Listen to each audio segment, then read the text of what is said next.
Hello friends, welcome to my YouTube channel large animal vet. आज हम बात करेंगे इंजेक्शन अमीकासिन के बारे में, जो कि वेटरनरी फील्ड में बहुत ज़्यादा यूज़ किया जाता है।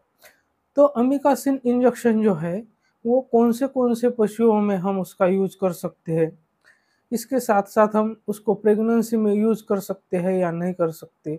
जैसे कि यंगर एनिमल्स होते हैं या जिसे हम बछड़े कह सकते हैं, छोटे बच्चे होते हैं बकरी के या बछड़े होते हैं, तो उनमें हम यूज़ कर सकते हैं या नहीं यूज़ कर सकते। तो इन सारी बातों को आज हम विस्तार से चर्चा करेंगे। इसके साथ-साथ अगर हम छोटे बछड़ों में लगाते हैं, तो उसके अगर साइड इफ़ेक्ट होते होंगे, तो उसके क्या साइड इफ़ेक्ट होते हैं? प्रेगनेंसी में अगर हम लगाते हैं, तो उसके क्या साइड इफ़ेक्ट होते हैं? हमें उसको कहाँ लगाना चाहिए, कहाँ नहीं लगाना चाहिए, इन सारी बातों को आज हम डिस्कस करेंगे। लेकिन उससे पहले अगर आप मेरे चैनल से नए जुड़े हैं या अभी तक आपने मेरा चैनल सब्सक्राइब नहीं किया है, तो प्लीज़ मेरे चैनल को लाइक, शेयर और सब्सक्राइब करें। साथ में बेल वाला आइकन दबाकर ऑल वाला ऑप्शन भी चुनें, ताकि भविष्य में आने वाली हर वीडियो की नोटिफिकेशन आपको समय-समय पर मिलती रहे।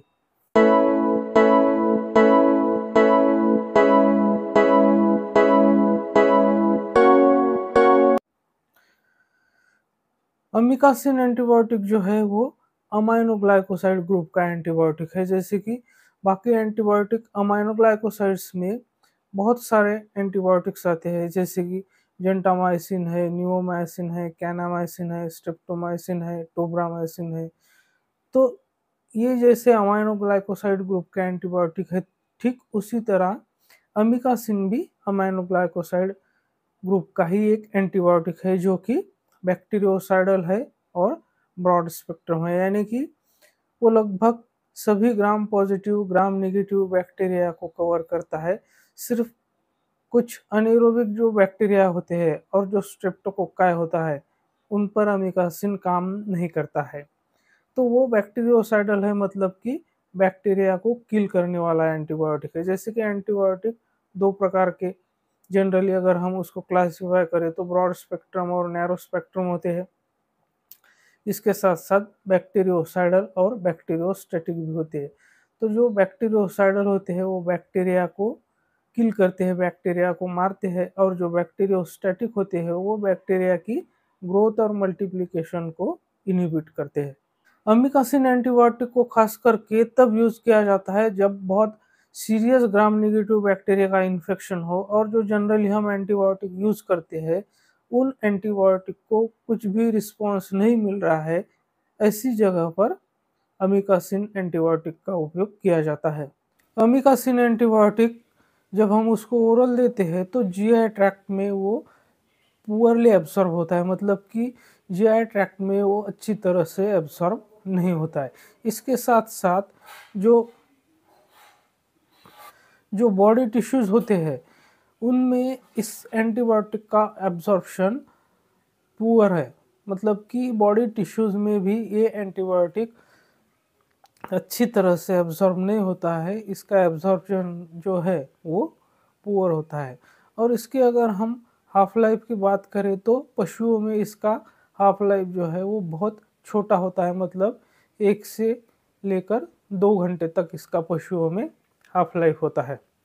और अगर हम इसके इलिमिनेशन की बात करें, यानी कि ये जो एंटीबायोटिक होता है, ये बॉडी के बाहर जो इलिमिनेट होता है, यानी कि बॉडी के बाहर जो जाता है, तो वो सिर्फ और सिर्फ टोटली किडनी द्वारा इसको बाहर निकाला जाता है। जैसे बहुत सारे एंटीबायोटिक जो होते हैं या अदर मेडिसिन्स होते हैं, वो हेपेटिक इलिमिनेशन होता है, कुछ का रिनल इलिमिनेशन होता है। तो उस तरह से ये अमीकासिन एंटीबायोटिक है, ये टोटली इसका इलिमिनेशन रीनल रूट से होता है, मतलब कि किडनी द्वारा ये बॉडी से बाहर निकाला जाता है। अगर हम इस एंटीबायोटिक की एक्टिविटी की बात करें, तो अमीकासिन एंटीबायोटिक जो है वो जो एरोबिक ग्राम नेगेटिव बैक्टीरिया होते हैं उनके अगेंस्ट इसकी जो एक्टिविटी है वो अच्छी है। यानी कि ग्राम नेगेटिव एरोबिक बैक्टीरिया पर ये बहुत अच्छी तरह से काम करता है।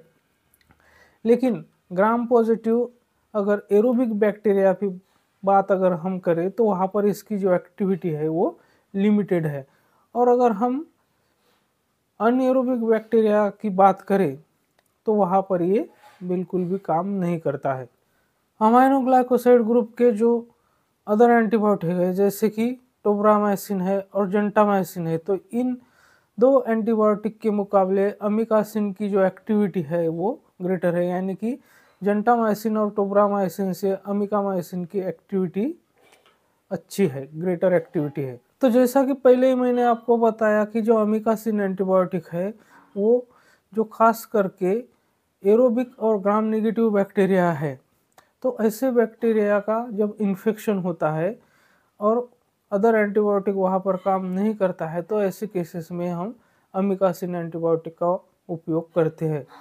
मतलब ये कि जो अमीकासिन एंटीबायोटिक है वो खास करके जो ग्राम नेगेटिव एरोबिक बैक्टीरिया होते हैं उनके अगेंस्ट इसकी जो एक्टिविटी है वो बहुत अच्छी है।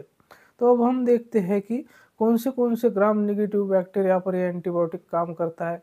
इसके साथ में कुछ ग्राम पॉजिटिव बैक्टीरिया है जिस पर ये एंटीबायोटिक काम करता है, और ये जो अनएरोबिक बैक्टीरिया होते हैं उनके अगेंस्ट बिल्कुल भी काम नहीं करता है। तो चलिए देखते हैं कि कौन से ग्राम नेगेटिव और कौन से ग्राम पॉजिटिव बैक्टीरिया पर ये अच्छे से काम करता है। अगर हम ग्राम नेगेटिव बैक्टीरिया की बात करें तो जैसे कि ई कोलाई है, साल्मोनेला स्पीसीज है, क्लेब्सिला स्पीसीज है, प्रोटियस है, शिजेला है, बोर्डेटेला है, ब्रोंकिसेप्टिका है, पास्चुरेला है, तो इन ग्राम नेगेटिव बैक्टीरिया पर ये बहुत ही इफ़ेक्टिव एंटीबायोटिक है। और इसके साथ साथ जो कुछ ग्राम पॉजिटिव बैक्टीरिया है जैसे कि स्ट्रेप्टोकोकस ऑरियस, तो इन पर ये एंटीबायोटिक काम करता है।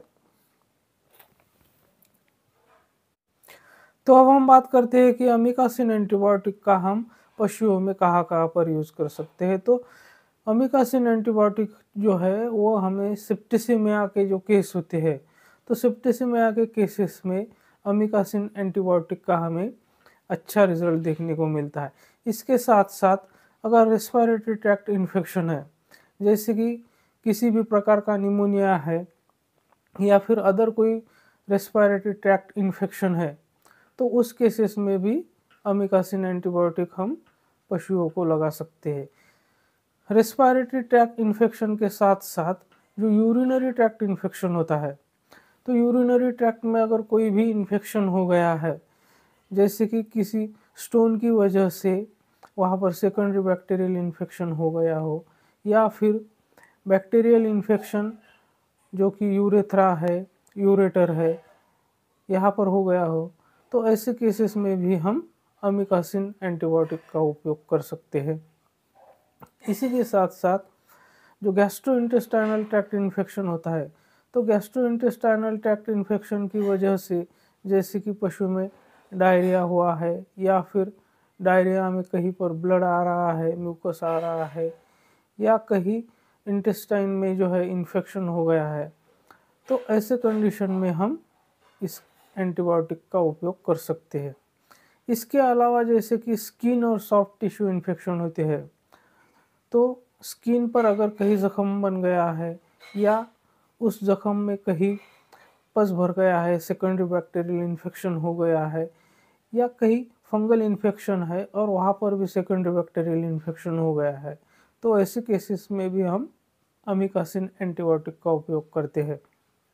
इसके साथ ही जो जॉइंट इन्फेक्शन होता है, अगर जॉइंट में पशुओं के इन्फेक्शन हो गया है, वहाँ पर स्वेलिंग आ गई है, इन्फ्लामेशन है, पशु को पेन है, फीवर है, तो ऐसी कंडीशन में भी हम अमीकासिन एंटीबायोटिक का उपयोग कर सकते हैं।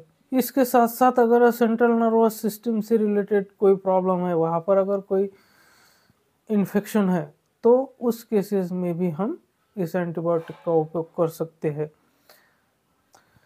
अगर हम इस एंटीबायोटिक के डोज रेट की बात करें तो इस एंटीबायोटिक का डोज रेट जो है वो 5 mg पर केजी बॉडी वेट से लेकर 12 mg पर केजी बॉडी वेट के हिसाब से हम इंट्रामस्कुलर और इंट्रावेनस रूट से लगा सकते हैं।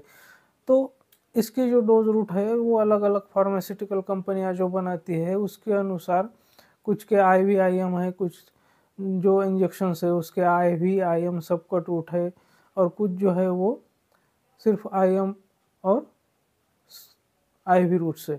तो जो कंपनी आपको रिकमेंड करती है, तो जो इंजेक्शन आप यूज़ कर रहे हैं उसके हिसाब से आप इंट्रामस्कुलर, इंट्रावेनस या सबकट जो भी रूट है उसको आपको फॉलो करना पड़ेगा।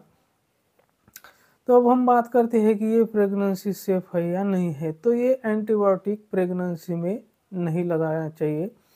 और जो अब इसको प्रेगनेंसी में क्यों नहीं लगाना चाहिए, क्योंकि ये जो एंटीबायोटिक है, जितने भी अमाइनोग्लाइकोसाइड ग्रुप के एंटीबायोटिक है वो ओटोटॉक्सिक है, नेफ्रोटॉक्सिक है और न्यूरोटॉक्सिक है। यानी कि ओटोटॉक्सिक का मतलब है ये कान को डैमेज कर सकते हैं, कान में प्रॉब्लम कर सकते हैं। नेफ्रोटॉक्सिक का मतलब है ये कि किडनी के लिए भी टॉक्सिक है, और इसके साथ साथ न्यूरोटॉक्सिक का मतलब जो नर्वस सिस्टम है तो उसके लिए भी ये टॉक्सिक है। तो इसमें एक एबिलिटी होती है कि अगर हम प्रेग्नेंट एनिमल में इस एंटीबायोटिक को लगाते हैं तो वो प्लेसेंटल बैरियर क्रॉस करके जो फिटस होता है उसमें नेफ्रोटॉक्सिसिटी और ओटोटॉक्सिसिटी कर सकता है। इसको हम इसीलिए हमें इसको प्रेगनेंसी में अवॉइड करना है।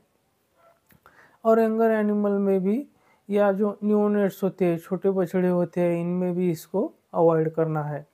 और इस एंटीबायोटिक को कभी भी बहुत ज़्यादा लंबे समय तक, या फिर जो रिकमेंडेड डोज है उस डोज से ज़्यादा डोज में हमें नहीं लगाना चाहिए। इसके साथ साथ जो पशु मिल्क फीवर के लिए प्रोन होते हैं, तो ऐसे पशुओं में अमाइनोग्लाइकोसाइड यानी कि अमिकासिन जैसे एंटीबायोटिक हमें अवॉइड करनी चाहिए।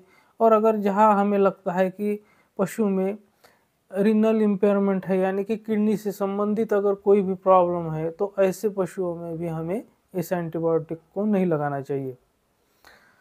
तो ये सारी बातें थी अमिकासिन एंटीबायोटिक के बारे में। मेरे साथ बने रहने के लिए आपका बहुत बहुत धन्यवाद।